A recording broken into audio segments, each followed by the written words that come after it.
Hey guys, good morning, welcome back to my another video. সকাল সকাল তোমাদের সামনে চলে আসলাম একটা ব্লগ নিয়ে। যে যেখান থেকে দেখছো সকলকে অনেক অনেক ভালোবাসা জানিয়ে ব্লগটা স্টার্ট করছি। আশা করছি তোমরা সাথে থাকবে, পাশে থাকবে আর ফুল ভিডিওটা স্কিপ না করে দেখবে। যদি আজকে চ্যানেলে কেউ নতুন ভিজিট করে থাকো, অবশ্যই চ্যানেলটা সাবস্ক্রাইব করে দিয়ে পাশে থাকা বেল আইকনটা প্রেস করতে কিন্তু অবশ্যই কিন্তু ভুলো না। তো চলো, সকাল সকাল চলে এসেছি কিচেনে। আর কিচেনে আজকে কি দিয়ে স্টার্ট করছি দেখো। প্রত্যেক দিন সকালবেলা জিরে, মৌরি, ধনে, জোয়ান এই সব কিছু দিয়ে আমি কিন্তু একটা জলকে ফুটাতে থাকি। 1 লিটার মতন জলকে ফুটিয়ে ফুটিয়ে একদম কমে আনি। সেইটাকে কী দিয়ে খাই বলো তো? ছেঁকে আর নুন দিয়ে, হালকা একটু বিট নুন আর হচ্ছে লেবুর রস। এত টেস্টি হয়। তার সঙ্গে এইটা তো জানোই সকলে, মোটামুটি হচ্ছে গিয়ে এইগুলো আমাদের কী কাজে লাগে।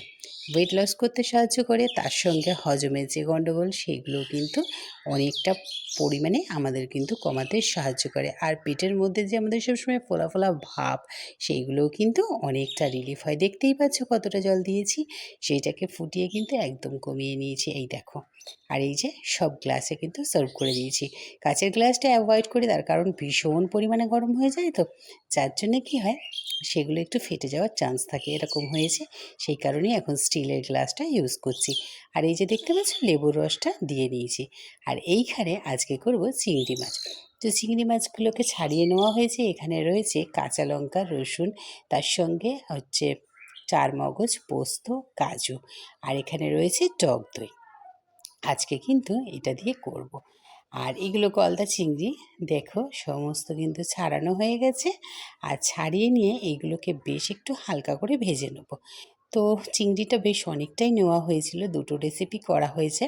সেটা একটা তোমাদের কাছে শেয়ার করেছি আগে, আর এইটা একটু পরে করছি। তো চিংড়িটাকে জাস্ট হালকা হাতে একটুখানি ভেজে নেব। কেন চিংড়ি বেশি ভাজলে না সেটা একটু মানে শক্ত হয়ে যায়। আজকে না আমি এই সেলগুলো ছাড়াইনি, তার কারণ হচ্ছে সেলটা ছাড়িয়ে খেতে এটা বেশি ভালো লাগবে। যেহেতু একটু বড় মাপের এখানে মিশ্রণটা তৈরি করে নিয়েছি, আর সঙ্গে নিয়েছিলাম নারকেল। এই যে দেখো নারকেলের পেস্ট যেটা, সেটার থেকে মানে আর কি একটু জল দিয়ে রেখেছি। আর এই যে চিংড়িগুলো কিন্তু দেখতে দেখো ভীষণ ভালো লাগছে। কে কে ভালোবাসো গো চিংড়ি মাছ? আমাদের ঘরে চিংড়ি মাছ সকলে ভালোবাসে। আর এই যে দেখো সর্ষেটাকে একটু গুঁড়ো করে রেখে দিয়েছি, মানে গুঁড়ো সর্ষে জল দিয়ে রেখেছি, নুন দিয়ে, সামান্য জল দিয়ে। তো চলো এবার হচ্ছে গিয়ে বানানো যাক। আর এখানে রয়েছে মিশ্রণ, আদা রসুনের পেস্ট, সঙ্গে টমেটো, কাঁচা লঙ্কা দিয়ে একটা মিশ্রণ বানিয়ে রেখেছি। মানে এটা একটু বেশি করেই বানানো থাকে, রোজ দিন বানাতে লাগে না। তাহলে কড়াইতে দিয়ে নিয়েছি তেল, মানে ওই কড়াইতেই একটুখানি তেলটা জাস্ট হালকা হাতে নিয়েছি, অল্পই তেল নিয়েছি। কিন্তু কী বলো তো, যেসব জিনিসে না একটুখানি মানে আর কি ধরো চিংড়ি বলো, চিকেন বলো, এগুলোতে না একটু তেল না দিলে ভালো লাগে না। একটু শুকনো লঙ্কা ফোড়ন দিয়েছি, জাস্ট এটা কিন্তু দেখার সৌন্দর্যের জন্যে, আর কিছুই নয়। যে চিংড়ির তো একটা নিজস্ব স্বাদ আছে, তাই না? তো এখানে আদা রসুনের পেস্ট যেটা ছিল সেটাকে কিন্তু আমি দিয়ে দিচ্ছি। এটাকে বেশ ভালো করে নাড়াচাড়া করে একদম কিন্তু সুন্দর, যতক্ষণ না তেল ছাড়বে নাড়তে থাকবো, মানে মশলাটা কষাতে থাকবো। সামান্য দিয়েছি একটু কাশ্মীরি মির্চ, যেটা কালারের জন্যে। আর এটা তো একটু সাদা সাদাই হবে, তার কারণ যেহেতু নারকেল রয়েছে, কাজু, পোস্ত, চারমগজ, তো টক দই, সেখানে তো এটা বুঝতেই পারছো একটু সাদা সাদা হবে। সেই কারণেই একটুখানি দিয়ে দিয়েছিলাম লাল মির্চ, মানে কাশ্মীরি মির্চ, যেটা কালারটা একটুখানি ব্যালেন্স করবে। সামান্য একটু চিনি না হলে একদম কখনোই ভালো লাগবে না, সেই কারণে একটু সামান্য চিনিও অ্যাড করেছি। আর নুনটা তো সকলের, মানে হাতের মাপ তো সকলের করাই থাকে, সেটা সকলেই জানো। আর এখানে দিয়ে দিয়েছি সর্ষের গুঁড়োটা। এখনই এত সুন্দর একটা স্মেল বেরাচ্ছে না, যে বলার কথা নেই। তো যাই হোক, মোটামুটিভাবে আমি কিন্তু চিকেনের মালাইকারি এইভাবেই করি। তোমরা কি এইভাবে করো? অবশ্যই আমাকে কমেন্টস করে জানাবে। ঝোলটা ফুটে গেছে, দিয়ে দিয়েছি কিন্তু মাছগুলো। তো আজকে একটা জিনিস আমরা আনতে যাব। অনেক দিন ধরেই তোমাদের সঙ্গে শেয়ার করা হয়নি আমার যে পোষ্য ছিল, সে কিন্তু আমাদের ছেড়ে চলে গেছে।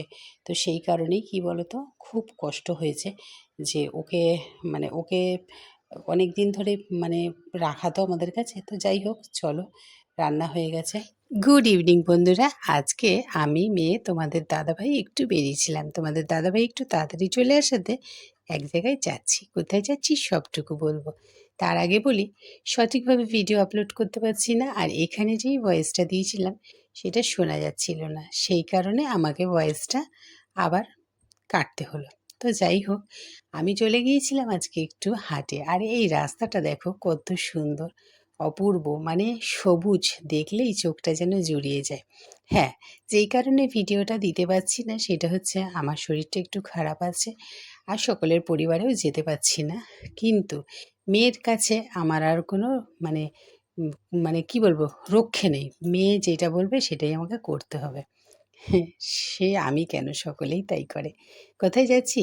দেখো, হাট। হাট মানে তো জানো, আমরা ছোটোবেলায় পড়েছি।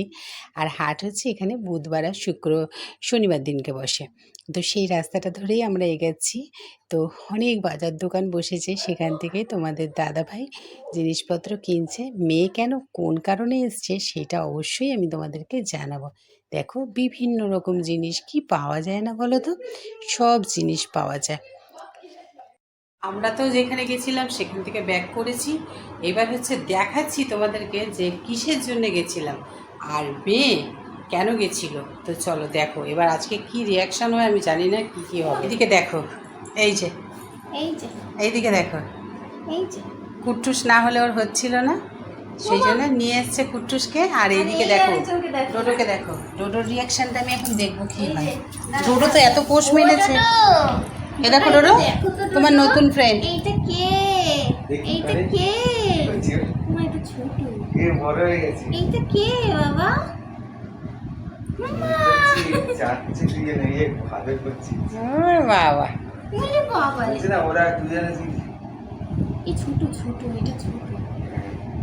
ডোডো তুই ওকে ছাড়ছিস? বাবা, তো এবার নিশ্চয়ই বুঝে গেছো কী কারণে গিয়েছিলাম। কুট্টুসকে আমরা ভীষণ মিস করি। আর যেদিন কুট্টুস আনতে গিয়েছিলাম সেদিন সাদা খরগোশ একদম পাইনি। এই ছোট্ট র্যাবিটটা নিয়ে আসলাম, ওর নামটা দেওয়া হলো কুট্টুস। কেমন লাগলো অবশ্যই কমেন্টস করে জানিবে। আর চাদরটা একটু নোংরা আছে, তো অবশ্যই কিন্তু সেটা ইগনোর করবে। চলো আপাতত দেখা।